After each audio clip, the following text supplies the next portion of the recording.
Hello प्यारे साथी, नमस्कार। मैं केशपाल कुमार स्वागत करता हूं आपके अपने परिवार रोजगार विद अंकित में। मित्रों, आप सभी अच्छे होंगे, बढ़िया होंगे, खुशहाल होंगे और जहां भी होंगे एकदम जबरदस्त होंगे। तो साथी, शाम के बज चुके हैं 6 और आप सभी को पता है कि 6 बजे एक बहुत ही जबरदस्त हमारी साथी उत्तर प्रदेश पुलिस और उत्तर प्रदेश देखें तो साथी आपकी जो है एसआई, ठीक है, तो एक बहुत ही जबरदस्त क्लास चली हुई है और आप कंटिन्यू मेरे भैया जी करते भी चल रहे हैं। तो एक बार सभी के सभी जोरदार तरीके से यहां पर जुड़ जाएंगे और फिर हम अपने इस सेशन को एक जानदार तरीके से स्टार्ट कर पा रहे होंगे। और देख पाऊं तो यहां पर सुमित जी, देवेश कुमार, केशपाल सर जिंदाबाद। अच्छा, बहुत बढ़िया। चलो, और नमस्ते सर जी, महक भी हमारे साथ, आरती, रिया, सलोनी, विवेक, शुभम जी, ठीक है। तो देखें अमित जी, तो सभी यहां पर जुड़ चुके हैं। जो ना जुड़े हैं तो वो जल्दी से जुड़ जाएंगे। साथी, आज जो टॉपिक होगा वो उत्तर प्रदेश के प्रमुख एनजीओ वाला टॉपिक होगा। आपने पढ़े बहुत बेहतरीन तरीके से, मुझे पता है कि आपकी तैयारी भी बहुत अच्छे लेवल की है और साथ ही आप करते भी चल रहे हैं। तो आप हेडिंग डाल देंगे उत्तर प्रदेश के प्रमुख एनजीओ। किसकी बात कह रहे हैं? तो उत्तर प्रदेश के प्रमुख एनजीओ की बात मैं यहां पर कर पा रहा हूंगा। अब एनजीओ देखे तो आपने देखा होगा कहीं पानी के लिए एनजीओ चला रखा है किसी ने मेरे भैया जी, आप देखेंगे तो महिलाओं के लिए, कभी किसी ने कहीं किसी के लिए, और आप देखते भी आ रहे हैं। तो आज एनजीओ की बात होगी। जो मेरे साथी पहले मुझसे कक्षा कर चुके हैं और उन्हें पता भी है कि अब की क्लासों में और पिछली क्लासों में बहुत जमीन आसमान का आपको डिफरेंस भी दिखाई पड़ रहा होगा। तो पीछे आपने कक्षाएं की बहुत बढ़िया तरीके से, लेकिन आज यदि आपको देखें तो जो पुराने नए बच्चों के साथ साथ पुराने बच्चों को भी वही चीजें, ठीक है, मिल रही है जो कि भैया जी अभी उनके लिए भी नई चीजें हैं। क्लास पर बहुत मेहनत की जा रही है और मुझे पूर्णतः विश्वास है कि भैया जी आप भी नोट्स वगैरह बनाकर इस कक्षा को उतना ही महत्व देंगे जितना मैं इस कक्षा के साथ आपके लिए मेहनत कर रहा हूं। आगे बात समझ में? चलो, बोर्ड का जो है बहुत क्लास में लाइट, अच्छा ज्यादा, चलो एक जैसे आप कहोगे भैया जी ऐसे हो जाएगा, क्यों चिंता करी आपने। आज थोड़ी सी पीडीएफ भी लगी थी, कोई दिक्कत नहीं है, तो अभी मैं जस्ट कर दूंगा आपके लिए। तो भैया उधार ले लेके खा रहे हैं, आपके लिए ना होगा तो किसकी। ये कैसे चेंज ना हो रहा, एक सेकंड रुको भाई।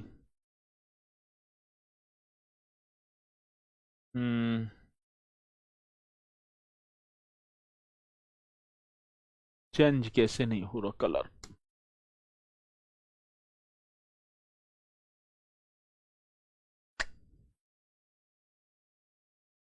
चलो इस पेज से कर लो, आगे करूंगा, ठीक है। इसके लिए ठीक है, अभी कर दूंगा, ठीक है। अरे वो आज आप बोलते थे ना कि क्वेश्चन वैसे कराओ जी ऐसे, तो उन्होंने जो है वाइट इस पे बना दी, ये तो सही दिखाई पड़ रहा होगा। तो ये कुछ क्वेश्चन थे, लेकिन चलो अभी दिखाई पड़ जाएंगे, कोई चिंता करने की जरूरत नहीं है। सती, एक एनजीओ की बात है, फूड फॉर लाइफ। कौन सा होगा? तो आप लिखेंगे सर जी फूड, हाँ, और क्वेश्चन बड़ा बेहतरीन होगा, फॉर लाइफ। दिक्कत तो हो रही होगी, मुझे भी लग रही है, लेकिन चलो कोई ना, जब हमें करना ही है तो भैया दिक्कत से क्या देखना। फूड फॉर लाइफ ये करेंगे जी। कौन सी लाइफ की बात? तो मेरे साथी फूड फॉर लाइफ ये आपको कर देना है। और इस लाइफ की बात होगी तो ये एक एनजीओ है, फूड फॉर लाइफ। सती, ये वृंदावन मथुरा में चलाया जाता है, वर्ष 1991 से आज भी ये चला आ रहा है। कहां की? तो आप ये पॉइंट पूछा जाता है तो ये कहां चल रहा है? तो आप लिख देना सर जी वृंदावन में। और वृंदावन कहां पड़ता है तो मेरे भैया जी आप बताएंगे मथुरा में पड़ता है। और फूड फॉर लाइफ इसकी जो स्टार्टिंग की बात आती है तो वो 1991 में ये चला, ठीक है। इसकी स्टार्टिंग जो होती है तो एक एनजीओ है फूड फॉर लाइफ। सती इसमें मथुरा के वृंदावन में मुफ्त भोजन का वितरण, यदि मैं जाऊं तो मथुरा के वृंदावन में इस एनजीओ के तहत मुफ्त भोजन का वितरण और साथ ही महिलाओं को प्रशिक्षित करना भी इसी उसका मतलब कि महिलाओं को प्रशिक्षित करना एवं रोजगार के उनको अवसर प्रदान करना मेरे साथी इस का उद्देश्य है। तो ये चला क्यों है तो आप बता रहे होंगे कि मथुरा के वृंदावन में। जी सर जी, बड़ा बेहतरीन क्वेश्चन होगा और आपको बताना होगा मथुरा के वृंदावन में क्वेश्चन बनेगा तो आप बताएंगे वृंदावन में। जी सर जी, मुफ्त भोजन, कैसे भोजन की बात है तो साथी ये बड़ा जबरदस्त क्वेश्चन होगा, मुफ्त भोजन। अब जाओगे तो इस एनजीओ के तहत मेरे साथी मुफ्त भोजन का वितरण आपको मिलेगा, मुफ्त भोजन का वितरण ये कर देना है सर जी। आता है क्वेश्चन तो आप करेंगे मुफ्त भोजन का क्या होगा मतलब कि वितरण किया जाएगा। ग्रामीण महिलाओं को प्रशिक्षित करना, दूसरी बात क्या होगी साथी, जो ग्रामीण महिला इसी एनजीओ के तहत ग्रामीण महिलाओं को प्रशिक्षित करना, पढ़ाना, क्या करने की बात है तो भैया जी आप लिख पा रहे होंगे प्रशिक्षित करना तथा रोजगार के अवसर, ये भी पॉइंट आपको कर देना है किसके तो आप बताएंगे रोजगार के जो अवसर होंगे। हाँ जी सर जी, किसके अवसर कह रहे हैं तो मथुरा के वृंदावन में मुफ्त भोजन का वितरण, ग्रामीण महिलाओं को प्रशिक्षित करना एवं रोजगार के अवसर उपलब्ध कराना, एवं रोजगार के अवसर क्या होगा भैया जी उपलब्ध कराना, उपलब्ध कराना। एक बात तो ये सारे पॉइंट आपको कर देने हैं, कराने की बात तो होगी मेरे भैया जी कराना, ऐसे करेंगे कराना। दूसरी बात वृक्षारोपण व जैविक खेती करना, किसकी बात है इसी एनजीओ की कराना, तथा आप करेंगी भैया जी वृक्षारोपण, एक और बता पा रहे होंगे कौन सा रोपण, वृक्षारोपण व जैविक खेती। मेरे भैया जी कैसी खेती की बात कह रहे हैं, जैविक खेती कराना, ये बड़ा बेहतरीन क्वेश्चन है, ठीक है, कराना इत्यादि, जैविक खेती करना या कराना इत्यादि इसकी प्रमुख कार्य होंगे। अब क्वेश्चन पूछा जाता है कि फूड फॉर लाइफ एनजीओ वर्तमान में कहां पर कार्यरत है, इसका क्या उद्देश्य है और भैया जी ठीक है ना, और क्या वर्क कर रहा है वर्तमान में, तो आप बता पा रहे होंगे फूड फॉर लाइफ का ये कार्य होगा मेरे साथी उत्तर प्रदेश के वृंदावन मथुरा में होगा 1991 में इसे चलाया गया है। आगे बात समझ में, तो ये पॉइंट आप बताएंगे बहुत जबरदस्त तरीके से जो कि हमसे पूछा जाता है। अब एनजीओ वगैरह के क्वेश्चन जो भी है भैया अभी ज्यादा इतना भवकता भी मत दिखाओ कि आगे को चल के छाछ में ठीक है ना फूंक मार के पीनी पड़े, सारी चीजें होंगी, चिंता करने की जरूरत ना, ज्यादा तेज बनने की वो मत करो कि कैसे क्वेश्चन आएगा, सारी बताता चल रहा हूं मैं। अब दूसरे की बात तो होगी भैया एक और एनजीओ होगा जन विकास समिति, एक एनजीओ और मेरे साथी आपको बता देना है जन विकास समिति। अब ये क्वेश्चन पूछा जाए कि जन विकास समिति जो एनजीओ है ये वर्तमान में कहां कार्यरत है, बड़ा बेहतरीन क्वेश्चन होगा। इसकी शुरुआत कब की जाती है, ये कब से चल रहा है, तो आप ये सारे पॉइंट हमें यहां बताएंगे।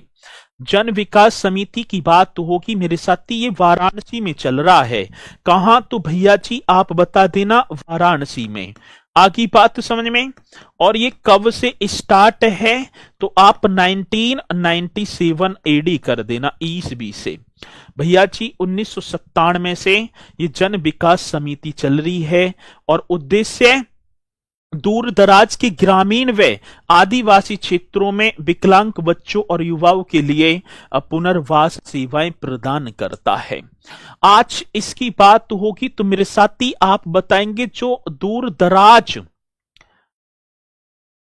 ग्रामीण क्षेत्रों के बच्चे, विकलांग बच्चे और मतलब कि आदिवासी भी होंगे, उनके लिए पुनर्वास मतलब कि रहने के लिए ये बड़ा सुंदर जन विकास समिति। तो दूर दराज के ग्रामीण एवं आदिवासी क्षेत्रों में ये बता देना है मेरे साथी किसकी बात तो होगी, तो आप बताएंगे दूर दराज के, हाँ जी, दूर दराज के ग्रामीण, एकदम राइट तरीके से बता देना, ग्रामीण एवं आदिवासी एवं कैसे क्षेत्रों की बात तो होगी, तो मेरे साथी आप यहां लिख देना आदिवासी क्षेत्रों में। बड़ा पावरफुल क्वेश्चन होगा, आदिवासी क्षेत्रों में आता है क्वेश्चन, तो आप बता देना दूर दराज के ग्रामीण एवं आदिवासी क्षेत्रों में विकलांग बच्चों एवं युवाओं के लिए, जो विकलांग हैं, विकलांग बच्चों एवं, अब विकलांग युवा भी सही, बच्चों एवं युवाओं के लिए मेरे साथी एवं किसकी बात कह रहे हैं, तो आप बता पा रहे होंगे युवाओं के लिए पुनर्वास, युवाओं के लिए क्या, तो पुनर्वास सेवाएं प्रदान करना। भैया जी पुनर्वास सेवाएं प्रदान करना, बड़ा बेहतरीन क्वेश्चन होगा, सेवाएं प्रदान करना। चलो जी, ये कौन सा एनजीओ कर रहा है ऐसा काम, तो आप बताएंगे सर जी ये कर रहा है जन विकास समिति। ये कोर पावरफुल क्वेश्चन और आपसे पूछा जाए तो भैया जी आप बताएंगे, ठीक है, और करना होगा। अगला नेक्स्ट क्वेश्चन, अब ब्लैक पर ही आ गए। अगला जो नेक्स्ट क्वेश्चन है, ठीक है, तो ये बताने हैं दूर दराज ग्रामीण के आदिवासी क्षेत्रों में विकलांग बच्चों एवं युवाओं के लिए पुनर्वास प्रदान करना, रहने के लिए सुविधा उपलब्ध कराना, ये आपको बताना है। बड़ा जबरदस्त क्वेश्चन है। एक तीसरा और भैया जी, तीसरा एनजीओ जिसका नाम होगा हरितिका। अब देखो, और क्वेश्चन हरितिका से पूछा जाता है, हरितिका ऐसे लिख देना है। और भैया जी एक और मैं आपको बताऊं, ये हरितिका कहां चल रहा है, तो ये आप बताएंगे भैया जी, हरितिका झांसी, ये झांसी में स्टार्ट किया गया और 1994 में झांसी में, और भैया जी आप कर देना 1994 एडी की बात होगी।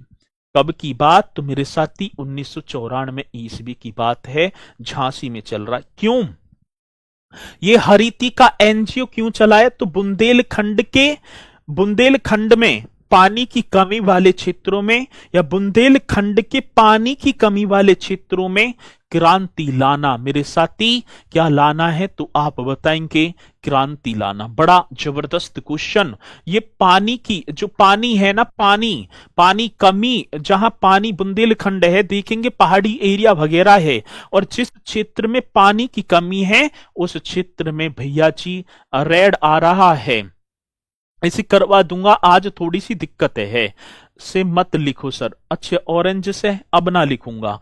आगे बात समझ में, तो आप बताएंगे इसका ऑब्जेक्ट। अब मैं ऑब्जेक्ट की बात कर पा रहा हूंगा भैया, अब ऑब्जेक्ट हमसे पूछा गया तो हम बताएंगे इसका जो ऑब्जेक्ट बुंदेलखंड के पानी की कमी वाले क्षेत्रों में, बुंदेलखंड के, ये बहुत बेहतरीन क्वेश्चन है, तो आप कर देना बुंदेलखंड के पानी की, अब तो सही दिखाई दे रहा है ना, बुंदेलखंड के पानी की कमी वाले क्षेत्रों में, कैसे क्षेत्रों की बात होगी मेरे साथी, पानी की कमी वाले क्षेत्रों में क्या लाना है, क्रांति लाना। बड़ा बेहतरीन क्वेश्चन, आपको बता देना है क्रांति लाना। आखिरी बात समझ में, ये किसका, ये हरितिका एनजीओ का उद्देश्य था भैया जी, और आपको बता देना है उक्त संगठन ने जल संचयन, प्रबंधन, फसल अनुकरण, मृदा जो है संरक्षण आदि विषयों पर कार्य किया है। अब क्वेश्चन कैसे पूछा जाएगा? अब क्वेश्चन पूछा जाएगा कि उत्तर प्रदेश में संचालित किस एनजीओ का मुख्य उद्देश्य बुंदेलखंड के पानी की कमी वाले क्षेत्रों में क्रांति लाना है। तब आपको बताना होगा हरितिका, और साथ ही हरितिका झांसी में चला था। तो आप बता देना जी लाइट बहुत ज्यादा पड़ रही है। अब भैया अब जो भी पढ़ रही है तो पढ़ ही रही है, ठीक है। अब इस क्लास से पूरी कर लो, आगे बात समझ में। अब इस क्लास से मेरे साथी पूरे आप कर लेंगे। बुंदेलखंड के पानी की कमी वाले क्षेत्रों में क्या लाना है? क्रांति लाना है। उक्त संगठन ने जल तो संगठन है हरितिका। तो आप बता पा रहे हों कि भैया जी इस संगठन की बात होगी। उक्त संगठन ने, हाँ जी सर जी, जल संचयन, बड़ा बेहतरीन क्वेश्चन होगा जो कि हमसे पूछा जाएगा तो आप करेंगे।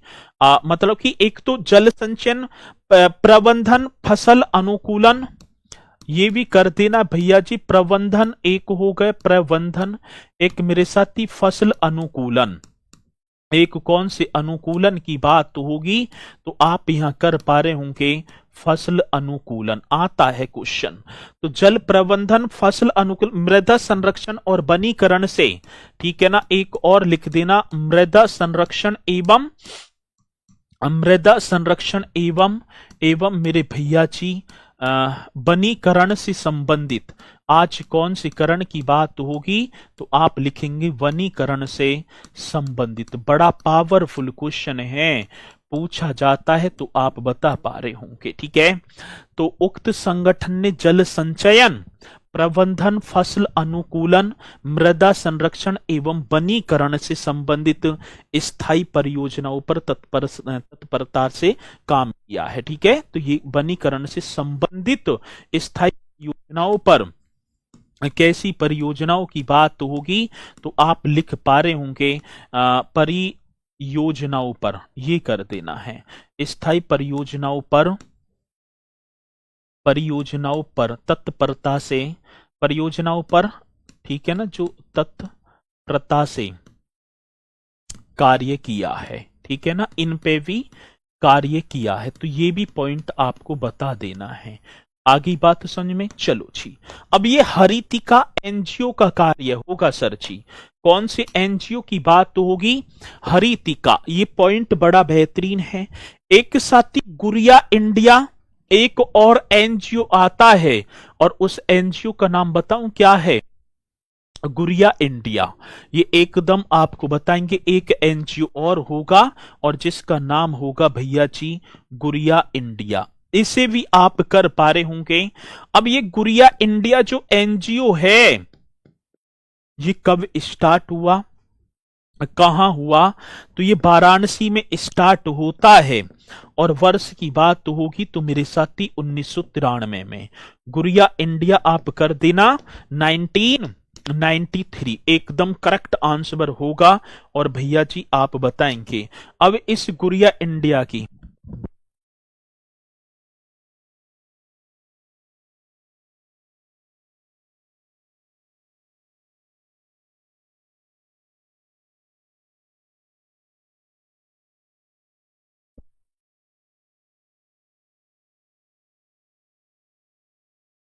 भाई आज ठीक है ना, कर लो। बस थोड़ी देर की बात है, फिर जो है सही हो जाएगा, करवा देंगे। आज कर लो बस, ठीक है।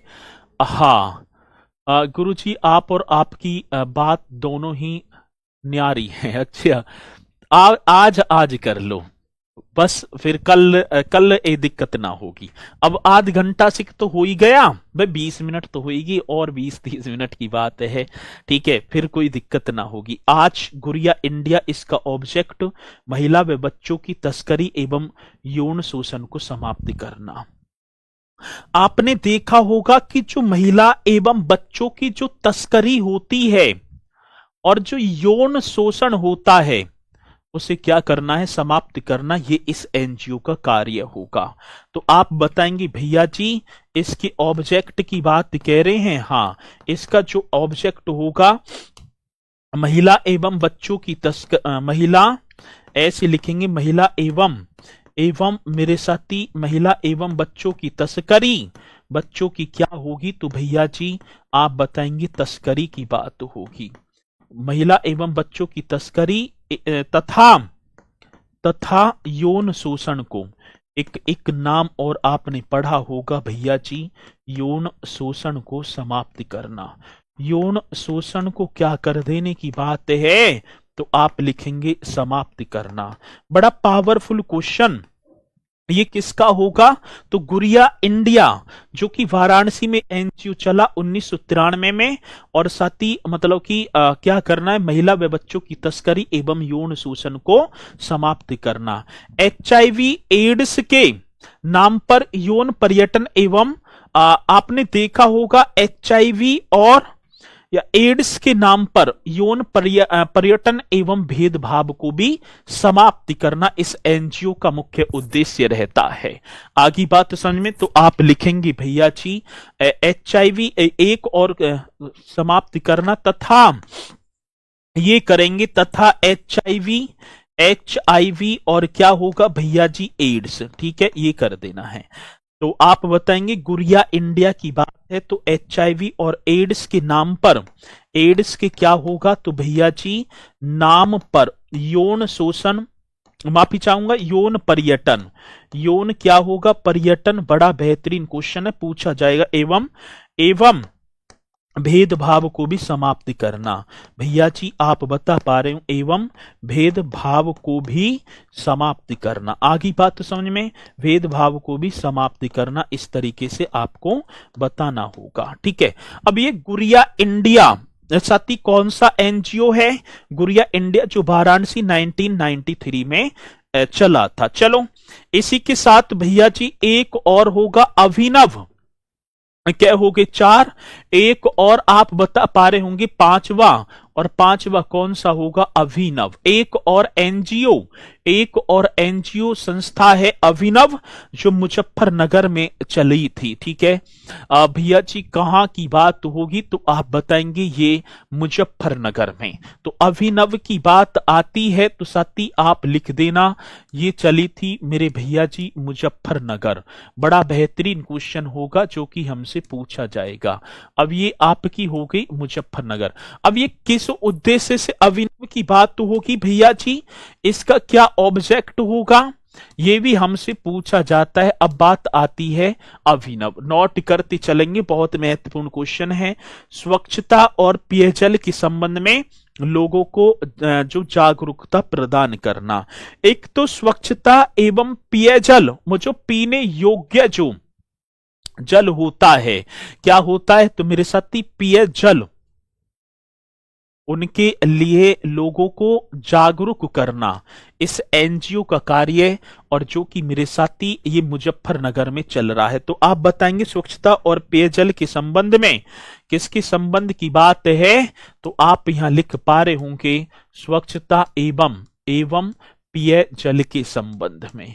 मेरे साथी किसके संबंध की बात होगी? तो आप लिखेंगे पेयजल के संबंध में।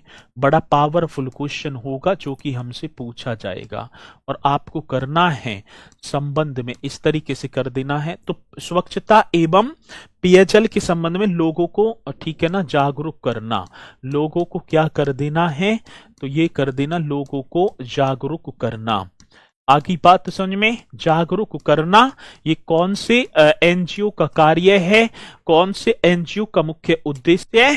तो भैया जी आप बता देंगे ये होगा अभिनव। और ये अभिनव कहां? ये आपका मुजफ्फरनगर होगा।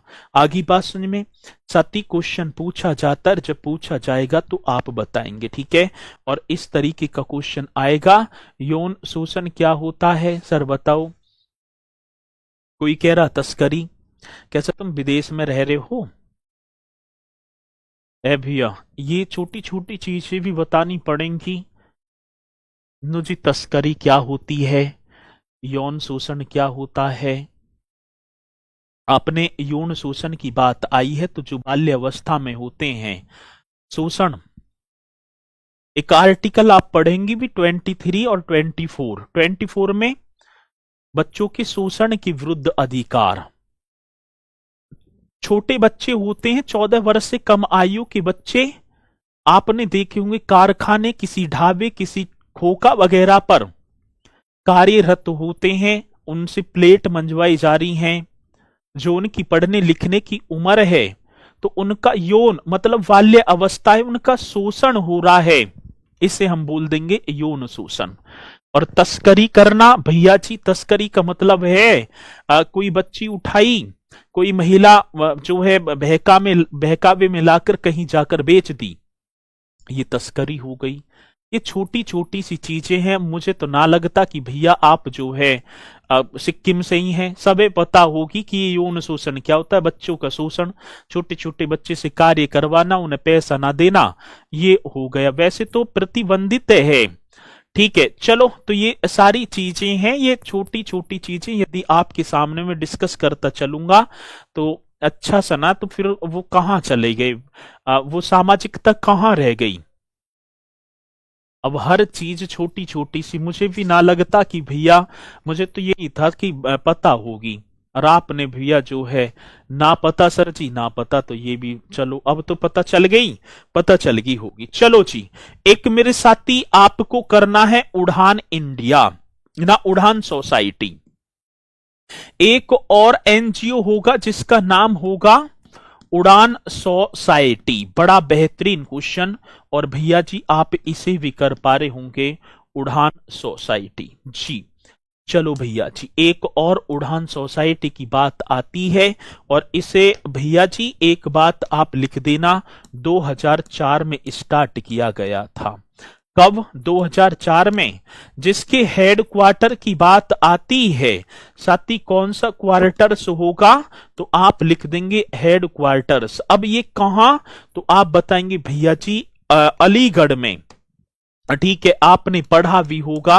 और अलीगढ़ तो जन कितनी बार क्वेश्चन आ जाता है, अलीगढ़, ठीक है, अलीगढ़ बोल देते हैं उसे, वैसे तो अलीगढ़ मतलब अलीगढ़। तो उड़ान सोसाइटी, अब ये 2004 में ये एक एनजीओ है जो ग्रामीण विकास, ये कार्य कर रहा है, ग्रामीण विकास, महिलाओं के सशक्तिकरण और व्यक्तियों की शिक्षा, बाल श्रम, गरीबी उन्मूलन के क्षेत्र में काम करने के लिए आज मेरे साथी उड़ान सोसाइटी समर्पित है। यदि आप होंगे अलीगढ़ के तो आपने पढ़ा भी होगा भैया जी, किसकी बात होगी, ग्रामीण विकास, ये जो काम कर रहा है ये कौन सी विकास की बात तो होगी, तो मेरे साथी ग्रामीण विकास। बड़ा पावरफुल क्वेश्चन होगा जो कि हमसे ये एनजीओ आजकल पूछे जा रहे हैं, जब पूछे जाएंगे तो आप बताएंगे। महिलाओं के सशक्तिकरण, ग्रामीण विकास की बात तो होगी भैया जी, एक और नाम होगा महिलाओं के सशक्तिकरण। जी सर, ये कर देना, महिलाओं की कौन सी करण की बात है, तो सशक्तिकरण, एकदम राइट आंसर। मतलब कि एक तो ग्रामीण विकास, महिलाओं के सशक्तिकरण और लड़कियों की शिक्षा, चलो सशक्तिकरण कर रहा है, और जो बिटियां हैं लड़कियों की शिक्षा, जी सर जी, इसकी शिक्षा की बात तो होगी भैया जी, लड़कियों की शिक्षा। बड़ा पावरफुल क्वेश्चन होगा जो कि हमसे पूछा जाएगा। एक और कर देना साथी, लड़कियों की शिक्षा। बाल श्रम, गरीबी उन्मूलन के क्षेत्र में, एक तो बाल श्रम, एक कौन सा होगा मेरे साथी, गरीबी उन्मूलन। कौन से उन्मूलन की बात कह दी, तो आप यहां लिखेंगे गरीबी उन्मूलन। एकदम बेहतरीन क्वेश्चन जो कि हमसे पूछा जाए और आपको बताना होगा। तो क्या होगा, लड़कियों की शिक्षा, बाल श्रम, गरीबी उन्मूलन के क्षेत्र में, गरीबी उन्मूलन के क्षेत्र में काम करने के लिए, गरीबी उन्मूलन के क्षेत्र में मेरे साथी, हां, काम करने के लिए समर्पित है, काम करने के लिए समर्पित है। एकदम राइट आंसर होगा जो कि पूछा जाए और आपको निष्पक्षता के साथ क्वेश्चन का जवाब देना होगा। इसी मेरे साथी को यहां तक कोई दिक्कत ना जी, ये उड़ान सोसाइटी होगी। एक मेरे भैया जी वात्सल्य, एक और एनजीओ होगा जिसका नाम होगा वात्सल्य। एक एनजीओ और आपको करना है, और ये 7वां होगा, और आपको नाम डाल देना है वात्सल्य। चलो जी, वात्सल्य, वात्सल्य ये होगा जी। चलो, अब ये वात्सल्य की बात आती तो 1995 में स्टार्ट होता है और लखनऊ में, कहा मेरे भैया जी, वात्सल्य की बात होगी लखनऊ। अब ये एक और एनजीओ होगा वात्सल्य, एक ग्रामीण क्षेत्रों के गरीब और वंचित समुदाय के लिए बुनियादी एवं गुणवत्तापूर्ण स्वास्थ्य सेवा उपलब्ध कराता है। ये भैया जी कहाँ किसकी बात होगी, तो आप देखेंगे मतलब कि गुणवत्तापूर्ण स्वास्थ्य उपलब्ध कराता है। चलो बहुत बढ़िया। कब खत्म होगी यूपीजी की? आज ही खत्म कर दूं आज ही? चलो बहुत बढ़िया, आज ही कर दूंगा। पढ़ लो आराम से, धैर्य देकर पढ़ लो, और फिर कल को ये कहेंगे कि सर जी ये तो आया ही ना, ये तो ऊपर से चला गया। और जब ना आते हैं तो ऊपर, आजकल देखूं तो डिजिटल इंडिया की तरफ हमारा रुख है। आजकल कॉलेजों में भी बढ़िया तरीके से देखें तो साज सज्जा रूप से लेंटर वगैरह सारी चीजें बढ़िया परिपूर्ण तरीके से मिलती हैं। नहीं, कई पहले सरकारी स्कूल में सेंटर चला गया तो वहां में ठीक है कड़ी मिलेंगी और भैया जी पटिया जिन्हें बोलते हैं, और उन्हें गिनोगे 1 2 3 4, या गलत भरोगे, और गलत भरोगे तो 1/4 की नेगेटिव मार्किंग है तो और ज्यादा कटेंगे।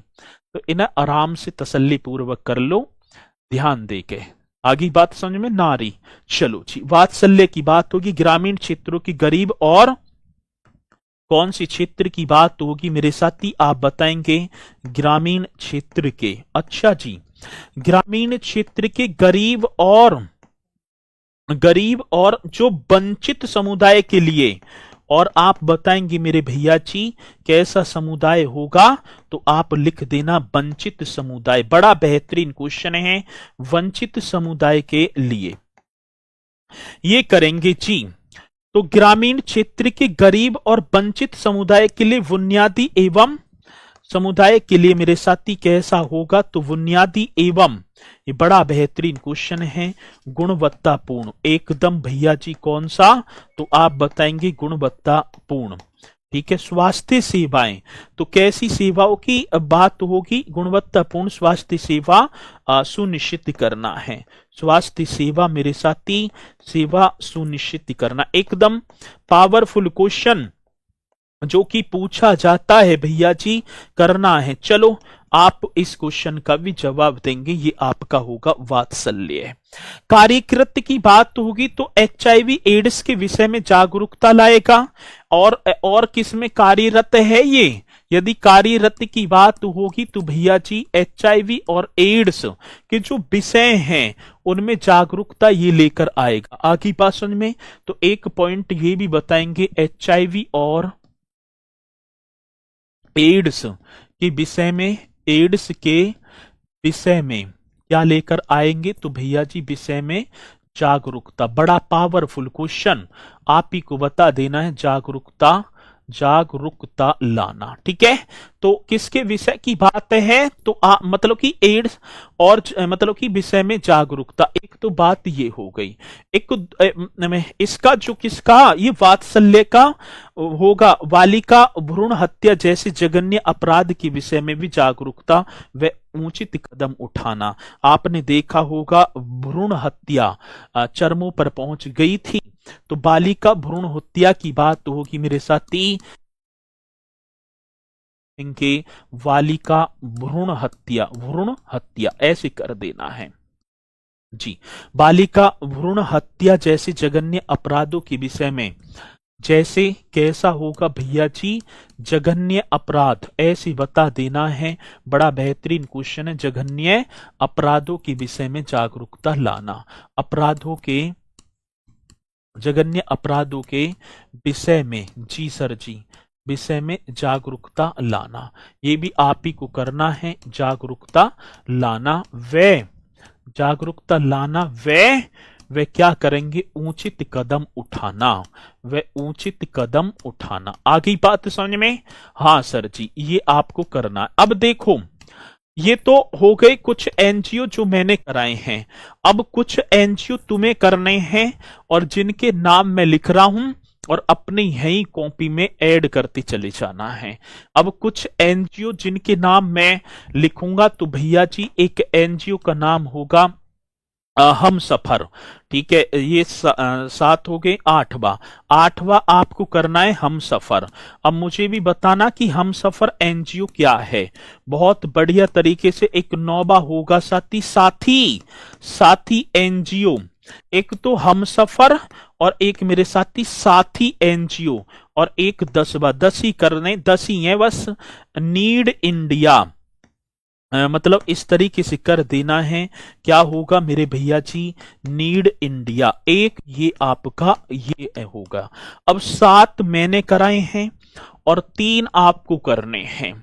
अब 3 कौन कौन से होंगे भैया जी? हम सफर, साथी और नीड इंडिया। करेंगे ना? बिल्कुल करेंगे। और करेंगे तो एक बार सभी की सभी मुझे थंब का निशान लगाकर तो जरूर बताएंगे, हाँ सर जी हम 100% करेंगे। इनको तो करेंगे जरूर, जल्दी से बता दो।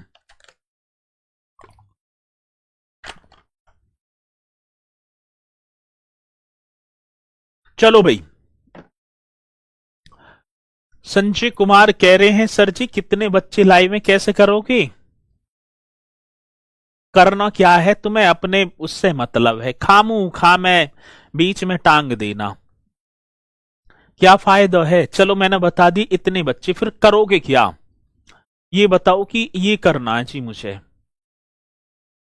कोई लेना एक नहीं, देना दो, अपनी तैयारी पे ध्यान दो बस। नु कितने बच्चे लाइव हैं? खामू खा में और कुछ टॉपिक ना बचा तो कितने बच्चे लाइव हैं बस बता दो जी, कितने बच्चे लाइव हैं। चलो जी, इन्हें आप बताएंगे। और भैया जी आज मैं कुछ क्वेश्चन लेकर आया हूं, और ये कुछ क्वेश्चन आपके सामने, और आपको बताना होगा। बड़ा बेहतरीन क्वेश्चन है, ठीक है।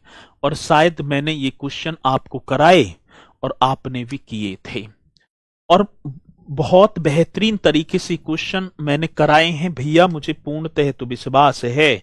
जल्दी बताता चलूंगा क्योंकि क्वेश्चन कर लेंगे पूरे। अब भैया जी क्वेश्चन होगा, तो पहला क्वेश्चन ये होगा, स्वतंत्र भारत में कौन से स्वतंत्र भारत में उत्तर प्रदेश के पहले पुलिस महानिरीक्षक कौन थे, जिन्हें तत्समय उत्तर पश्चिमी प्रांत और अवध के नाम से जाना जाता था? उस समय की बात है। तो BN Lahiri, Conrad हंटे, S Shripal या लॉर्ड माउंटबेटन? मैंने कराया था क्वेश्चन, और मुझे पूर्णतः विश्वास है भाई साहब, या तो सही जवाब दियो, नहीं तो ऑनलाइन ही कर दूंगा। ठीक, तो यहां पर एकदम राइट आंसर बताया। अब भी माउंटबेटन ही बता रहे हैं, वो माउंटबेटन बता रहे हैं जो, बस डाल दे मेरा भी। ठीक है, यूपी पुलिस की भर्ती आ गई, मम्मी ने की, भैया तू भी डाल दे, कैसे करेगा? ठीक है रे सोनू, तू जा रहा है कहां? फार्म मेरा भी डाल दिए, तो ऐसे इन में आधे तो। चलो जी, आपको बताना है भैया जी, BN लाहिड़ी। ये क्वेश्चन कराया था मैंने क्वेश्चन कराया। इस तरीके का क्वेश्चन पूछा जाएगा। आप बहुत दिन से कह रहे थे सर जी कैसा लेवल आएगा, कैसे क्वेश्चन आएंगे, तो मेरे भैया ऐसा क्वेश्चन होगा। चलो अगला, संसद में उत्तर प्रदेश के प्रतिनिधित्व के संदर्भ में निम्नलिखित कथनों पर विचार कीजिए। करो।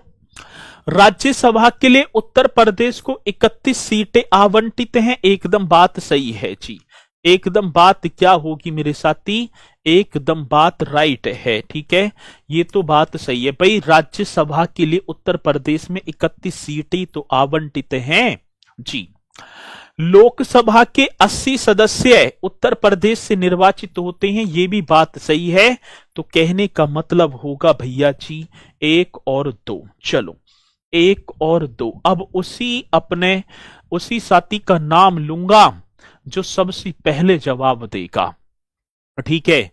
इस तरीके का क्वेश्चन आएगा तो आप निश्चित तौर पर करेंगे, ऐसा क्वेश्चन होगा। चलो अगला क्वेश्चन देखते हैं। उत्तर प्रदेश के किस जिले में प्रथम पुलिस संग्रहालय की स्थापना की गई थी? अभी करवाया, in which district of Uttar Pradesh was the country first police museum की बात है, स्टैब्लिश्ड। तो मेरे साथी संग्रहालय, प्रथम पुलिस संग्रहालय मैंने आपको कराया, और मुझे इतना भी पता है मैंने पुलिस संग्रहालय उत्तर प्रदेश पुलिस का मुख्यालय भी बताया था, और मेरठ में एक संस्थान था वो भी कराया था। ये सारी चीजें मैंने कराई। मेरे साथी कुछ ने जवाब दिया और कुछ ने तो भैया ठीक है बस कर दी गाजियाबाद में। और पहली पुलिस यूनिवर्सिटी ग्रेटर नोएडा, ये भी मैंने चीजें कराई थी भैया, ये सारी चीजें आपको कराई। अब बहुत दिन से आपकी जो है क्वेरी, सर कैसा क्वेश्चन, और अब देखूं तो कोई प्रयागराज और कोई लखनऊ। इक्का दुक्का बच्चे का राइट आंसर है, बस इक्का दुक्का। जबकि क्वेश्चन करा चुका हूं तो मुझे पता पड़ेगी कि कितनी बढ़िया मेहनती हो आप, कितनी अच्छी तैयारी आपकी। चलो अगला question. Uttar Pradesh armoured constabulary act, आपने इस तरीके से भी हम लिखेंगे भैया जी। और ठीक है, मैंने आपको बताया था कॉन्स्टेबलरी, एक दिन मतलब पीएसी का फुल फॉर्म भी आपसे पूछा था, प्रोविंशियल ठीक है ना आर्मर्ड कॉन्स्टेबलरी। ये मैंने एक दिन मेरे साथी फुल फॉर्म आपसे पूछा था, और जब मैंने आपसे बताई थी ये एक्ट किस वर्ष पारित हुआ था, 1948, 1950, 1952 या 1945। बताओ मैंने क्वेश्चन पूछा ना पूछा आपसे? 100% पूछा था।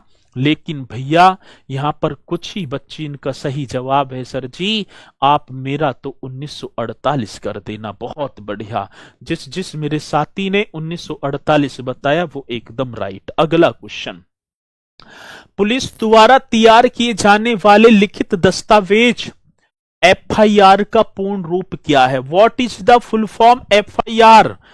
लड़ाई हो गई, थाने गए, सर जी एफआईआर लिख दो, इसने गाली दे दी, हमारी नाली रोक दी, आगे से पानी ना निकलन दे रे, दिन रात देखे हैं कूड़ा हमारे घर के सामने कर देते। ऐसी लड़ाई है, और कौन से फरसा चल रहे हैं किसी के आजकल, और लेडीजन के ऊपर लड़ाई होती है। कल मैंने साफ करी, आज तेरी बारी है मैं ना करूं, ठीक है जा करवाना हो तो करवा लिए, बस ये चल रही हैं। अब आई भैया 112 नंबर की पुलिस, भाई तुम्हारा निपटारा यहां ना होगा, अब तुम थाने चलो। अब थाने में होगी एफआईआर, और एफआईआर का फुल फॉर्म क्या होगा? फर्स्ट इंक्वायरी रिपोर्ट सर जी, first investigation report, first interrogation report, या फर्स्ट इंफॉर्मेशन रिपोर्ट? कितना बेहतरीन क्वेश्चन आया, और आप इस क्वेश्चन का जवाब ना देंगे तो और कौन देगा? तो यहां पर मेरे साथी सभी का देख पाऊं तो जवाब आ रहा है सर जी मेरा, तो आप डी कर देना। कोई डी कह रहा फर्स्ट इंफॉर्मेशन, या फर्स्ट इंक्वायरी रिपोर्ट, या फर्स्ट इन्वेस्टिगेशन रिपोर्ट? तो जल्दी से आप क्वेश्चन का जवाब देंगे, और क्वेश्चन बड़ा बेहतरीन। चलो भैया बता दो जल्दी से।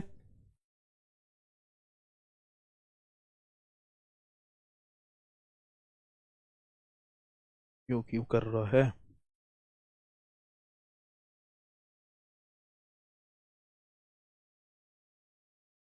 चलो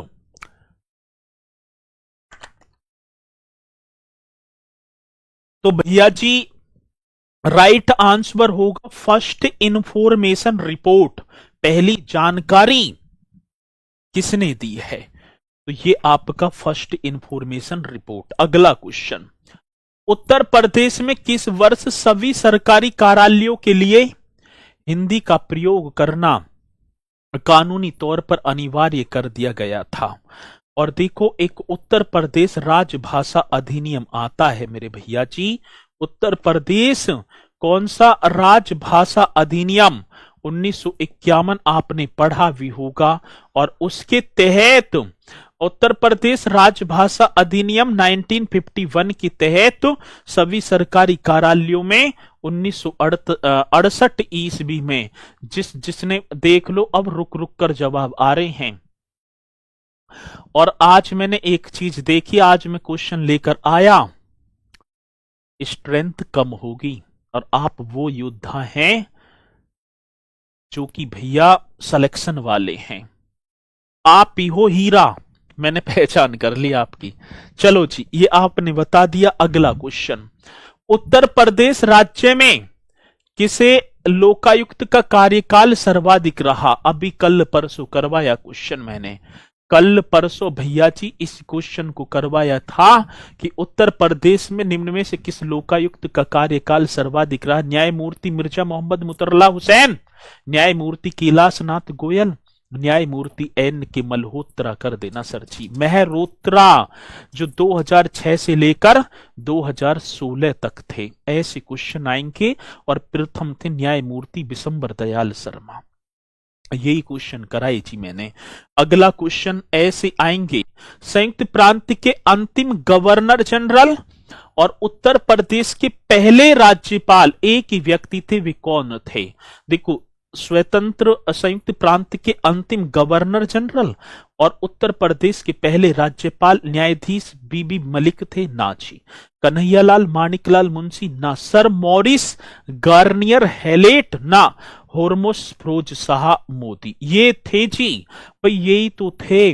अब किस किसने डी बताए? मतलब अरे यार, मतलब ये अंग्रेज देख लिया तो सी लगा दिया। भैया उत्तर प्रदेश के पहले गवर्नर यही तो थे, ये संयुक्त प्रांत के अंतिम गवर्नर जनरल और उत्तर प्रदेश के पहले राज्यपाल होर्मुस फिरोज शाह मोदी। अगला क्वेश्चन, सरोजिनी नायडू जो स्वतंत्रता के बाद उत्तर प्रदेश की पहली राज्यपाल थी, ये तो सही है भाई। 1947 से लेकर 1949 तक इन्होंने राज्यपाल की पद की भूमिका अदा की थी भैया जी। एक बात के बारे में निम्नलिखित कथनों पर विचार कीजिए और सही विकल्प का चयन कीजिए। करो। भारतीय राष्ट्रीय कांग्रेस की अध्यक्ष बनने वाली पहली भारतीय महिला थी, जी सर। 1925 ईस्वी की बात होगी, कानपुर अधिवेशन हुआ था। भारतीय राज्य की राज्यपाल नियुक्त होने वाली पहली महिला भी थी, सही है। उनकी कविता का पहला खंड द गोल्डन थ्रेशोल्ड 1905 था। वह एक अच्छी कवित्री थी, ये भी बात सही है। राइट आंसर भैया जी सभी होंगे, राइट आंसर सभी। आगे बात समझ में। अगला, 1998 में राज्यपाल द्वारा सरकार को बर्खास्त करने के बाद निम्नलिखित में से कौन एक दिन मुख्यमंत्री की पद पर रहा था? ये क्वेश्चन आते हैं। ये मैंने क्वेश्चन ना कराया होगा, लेकिन मुझे पूर्णतः विश्वास है कि आप इस क्वेश्चन का जवाब देंगे एक बेहतरीन तरीके से। 1998 में राज्यपाल द्वारा सरकार को बर्खास्त कर दिया और एक दिन के लिए उत्तर प्रदेश का राज्यपाल रहा था जगदंबिका पाल जी। साथी, कितना जबरदस्त क्वेश्चन है और ऐसा क्वेश्चन आपको निश्चित तौर पर परीक्षा में देखने को मिलेगा। अगला क्वेश्चन चलते हैं। इलाहाबाद उच्च न्यायालय के अंतिम ब्रिटिश न्यायाधीश कौन थे?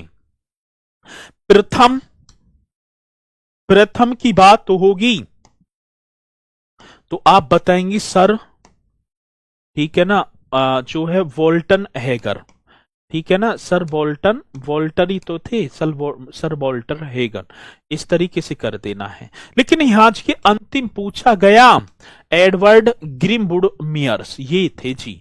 ये सर वोल्टन मॉर्गन, ये तो मैं आपके यहां एक सेकंड भैया जी, ये आपके क्या हो गए? ये तो प्रथम हो गए। ये क्या है? सर वोल्टन मॉर्गन प्रथम लिख भी रहे हैं, प्रथम। और अंतिम ब्रिटिश एडवर्ड ग्रीमवुड मेयर्स। चलो, अवध के मुख्य न्यायालय को इलाहाबाद उच्च न्यायालय के साथ कब समाहित किया गया? अब एक और चीज, जो आपको नए क्वेश्चन दिखाई पड़ रहे हैं उन्हें और बेहतरीन तरीके से करते चलना है, तो आप बता देना भैया जी। 4 फरवरी 1948, ठीक है, 4 फरवरी। उत्तर प्रदेश उच्च न्यायालय समामेलन आदेश 1948 द्वारा अवध के मुख्य न्यायालय को इलाहाबाद के उच्च न्यायालय के साथ समामेलित किया गया और नया उच्च न्यायालय प्रदान किया गया। किसे? नए उच्च न्यायालय का मुख्य न्यायाधीश विधुभूषण मलिक। साथी, कौन से? विधुभूषण मलिक एकदम राइट आंसर होगा।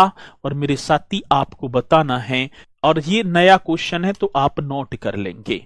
उत्तर पश्चिम प्रांतों के लिए उच्च न्यायालय की पीठ को 1869 से आगरा से मेरे साथी, आगरा से मैं स्थानांतरित कर दिया। आपको पता होगा भाई 17 मार्च मार्च की बात है मेरे भैया जी, 17 मार्च 1866 ईस्वी को 17 मार्च 1866 ईस्वी को उच्च न्यायालय की स्थापना आगरा में हुई थी और 1869 ईस्वी में कहां ले गए थे? इलाहाबाद में। भाई ये पॉइंट तो आपको पता है ना, जब इलाहाबाद में ले गए तो साथ ही आप लिख देंगे इलाहाबाद। कितना जबरदस्त क्वेश्चन है। आज मुझे लग रहा है कि भैया आप यहीं ना डटने वाले। यूपी विधान परिषद की पहली बैठक 29 मार्च 1937 को हुई थी, जिसमें डॉट डॉट डॉट क्रम से विधान परिषद के अध्यक्ष के रूप में चुना गया था। अध्यक्ष की बात तो होगी तो सर सीताराम ये तो अध्यक्ष थे। जब विधान परिषद की पहली बैठक होती है तो ये तो अध्यक्ष थे और बेगम एजाज रसूल मेरे साथी उपाध्यक्ष। ये पॉइंट, ये क्वेश्चन ढूंढे से ना मिलेंगे। आगे बात समझ में। और मैंने फिर एक बार आपसे कहा था, ठीक है, मैंने ये बोला था कि भैया एक बार बस जैसी मैं मेहनत आपके साथ कर रहा हूं एक बार ऐसी कर लेना। दुनिया की कोई ताकत नहीं जो आपको रोक जाए। दरोगा बरेली वाले, बहुत बढ़िया। तो बेगम एजाज रसूल उपाध्यक्ष और अध्यक्ष कौन थे? सर सीताराम। औपचारिक रूप से गठित होने पर प्रदेश उत्तर प्रदेश मानव अधिकार आयोग के पहले अध्यक्ष, ये अध्यक्ष होंगे जी। ये कौन होंगी भैया जी? अध्यक्ष के रूप में किसे नियुक्त किया गया? न्यायमूर्ति एपी मिश्रा। कौन? न्यायमूर्ति एपी मिश्रा। इलाहाबाद उच्च न्यायालय की पीठ निम्नलिखित में किस वर्ष जो है स्थानांतरित, मतलब कि पीठ निम्नलिखित में किस स्थान पर स्थापित की गई? तो लखनऊ में। और कौन सी वर्ष मेरे साथी? 1948 में। मैंने बताया एक मुख्य पीठ और एक खंडपीठ। मुख्य पीठ इलाहाबाद में और खंडपीठ मेरे साथी लखनऊ में, जो कि 1948 में स्थानांतरित की गई थी। अगला क्वेश्चन, उत्तर प्रदेश के मुख्यमंत्री जिन्होंने भारत के प्रधानमंत्री को भी सुशोभित किया है, कराया था ना। उत्तर प्रदेश के मुख्यमंत्री जिन्होंने प्रधानमंत्री के पद को भी सुशोभित किया, ऐसे दो प्रधानमंत्री, ऐसे दो मुख्यमंत्री चौधरी चरण सिंह और बीपी सिंह। मैंने कराए भैया जी, चौधरी चरण सिंह और बीपी सिंह थे। ये एकदम करेक्ट आंसर। अगला, स्वतंत्रता से पहले उत्तर प्रदेश की विधानसभा का पहला स्पीकर। देखो स्वतंत्रता से पहले की बात है और इस क्वेश्चन का जवाब आप दे देंगे भैया जी कमेंट्स बॉक्स में, ठीक है। और आप बता पा रहे होंगे कि ये कक्षा कैसी रही। भैया मेहनत तो करनी पड़ेगी। यदि आप सोच रहे हो कि दुकानदार के पास जब जाते थे, भैया एक सुंदरी कमंडल दे दे, पापा ने मंगाया एक माचिस, थोड़ा सा लभाब भी दे दो, वो नमकीन धर दे, जा दहका दे बालक, तो ये भर्ती है। आज कंपटीशन का दौर है तो ये लभाब में काम ना चलेगा, फाइट करनी पड़ेगी। और अब की बार देख लेना, यूपी पुलिस में कम से कम 60 लाख प्लस बच्चे फॉर्म डालेंगे और सब ये आस होगी कि मेरे तन पर वर्दी होनी चाहिए। आगे बात समझ में ना। और सब अपनी आस में, कोई पढ़ने में कमजोर सही या पढ़ने में कितना ही ठीक है ना ज्यादा सही, लेकिन सब मेरे साथी एक आस लगी रहती है कि मेरा तो सिलेक्शन हो जाए। भगवान हर तरीके से मेहनत की जाएगी, पढ़ाई के माध्यम से और देवी देवताओं को मनाने के माध्यम से, व्रत भी रखे जाएंगे, हर चीज की जाएगी। लेकिन भैया यदि इतने बच्चे से फाइट लड़नी है तो अपने में कुछ ना कुछ तो परिवर्तन लाना पड़ेगा। और परिवर्तन प्रकृति का नियम है, जिसने जल्दी परिवर्तन कर लिया वो भैया कामयाब, और जो अपने एक ही लीक पे चल रही, एक ही राह पर चल रही हैं, वो देखो फिर आगे को क्या होता है। आने वाला टाइम है, हर चीज बढ़ रही है, बेरोजगारी कंटिन्यू, सारी चीजें बढ़ती जा रही हैं। और जब तैयारी करने को मन ना करे ना, तो एक बार बस अपने पापा की तरफ को देख लियो, बस इतना ही कहूंगा। इसी के साथ मेरे साथी फिर मुलाकात करेंगे कल एक बेहतरीन से नए से टॉपिक के साथ, और इसी के साथ मैं अपनी वाणी को दूंगा विराम। तो सभी बोलेंगे मेरे साथी, जय हिंद जय भारत।